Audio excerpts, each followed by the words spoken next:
شرابی کو جو سزائیں ملتی ہیں ان میں سے سب سے کم سزا یہ ہے کہ مرتے ہوئے اس کو کلمہ نصیب نہیں ہوگا، اور یہ ہر نشہ کرنے والے کو سزا ملے گی کہ مرتے ہوئے تلقین بھی کی جائے تو اس کے لبوں پہ کلمہ نہیں آتا۔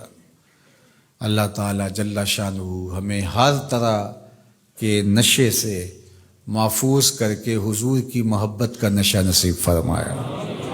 یہ اللہ کا وعدہ ہے کہ شرابی کو وہ طینۃ الخبال ضرور پلائے گا۔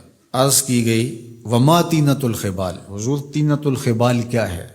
قال عرق اہل النار او اسارۃ اہل النار، یہ جہنمیوں کا پسینہ ہے یا جہنمیوں کے زخموں کے اندر جو پیپ پڑ جاتی ہے، یہ اس پیپ کو کہتے ہیں طینۃ الخبال۔ اس نے یہ عہد کیا ہوا ہے، یہ وعدہ کیا ہوا ہے کہ ایسا نہیں ہوگا کہ میں اس کو طینۃ الخبال نہ پلاؤں۔ تو کیا وہ ایسے ہی حلق سے نیچے اتر جائے گا؟ وہ اتنا بدبودار ہوگا، جہنمیوں کے زخموں میں پڑے ہوئے پیپ کا پانی اتنا بدبودار ہوگا، اگر اس کا ایک قطرہ اب دنیا پہ ڈال دیا جائے تو انسان رہے، اس کی بدبو سے جانوروں کے دماغ بھی پھٹ جائیں۔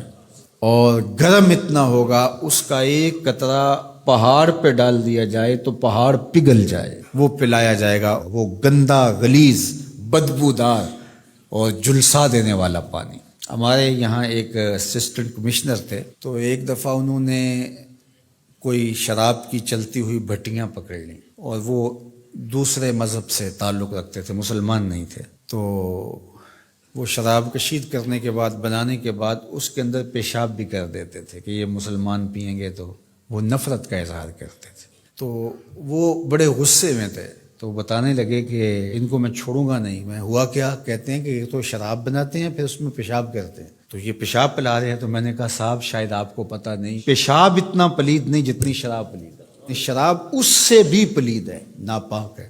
پیشاب پاک نہیں ہے، ناپاک ہے، لیکن اگر مناسبت تناسب سے دیکھا جائے تو شراب کے مقابلے میں پیشاب کچھ بھی نہیں ہے جتنی پلید، ناپاک اور غلیظ شراب ہے۔